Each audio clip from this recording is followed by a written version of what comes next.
America के न्याय मंत्रालय ने शुक्रवार को संघीय जांच एजेंसी यानी FBI के उस हलफनामे का खुलासा किया जिसमें देश के पूर्व राष्ट्रपति डोनाल्ड ट्रंप के मारे-लागो स्थित आवास की तलाशी को सही ठहराया गया है। इस दस्तावेज में पूर्व राष्ट्रपति के फ्लोरिडा स्थित आवास पर गोपनीय रखी गई बेहद संवेदनशील जानकारियां हैं।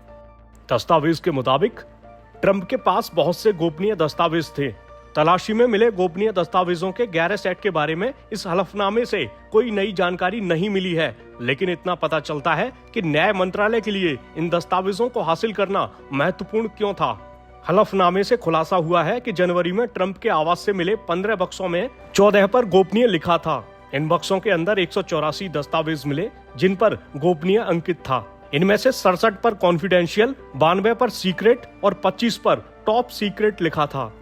इसमें उच्च स्तरीय खुफिया जानकारी वाले दस्तावेज शामिल हैं। जिन एजेंट ने बक्सों का निरीक्षण किया उन्होंने पाया कि दस्तावेजों पर विशेष रूप से अंकित था कि वो सूचना बेहद संवेदनशील मानव स्रोतों या इलेक्ट्रॉनिक स्रोतों से हासिल की गई थी।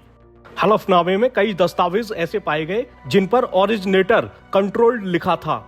मतलब ये कि जिन खुफिया एजेंसी के अधिकारियों ने रिपोर्ट बनाई थी वे नहीं चाहते थे कि उनकी अनुमति के बिना अन्य एजेंसियों को वे दस्तावेज दिए जाएं।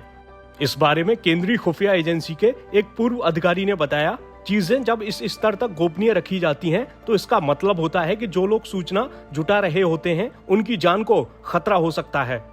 हलफनामे में कहा गया है कि कुछ गोपनीय दस्तावेजों को अन्य कागजात के साथ मिलाकर रखा गया था। नेशनल आर्काइव्स के व्हाइट हाउस डिवीजन के निदेशक के अनुसार बक्सों में अखबार, पत्रिकाएं, प्रकाशित न्यूज आर्टिकल्स, तस्वीरें, व्यक्तिगत दस्तावेज और अन्य चीजें पाई गईं। सबसे बड़ी बात यह है कि बेहद गोपनीय दस्तावेजों को खुला और अन्य कागजात के साथ मिलाकर रखा गया था।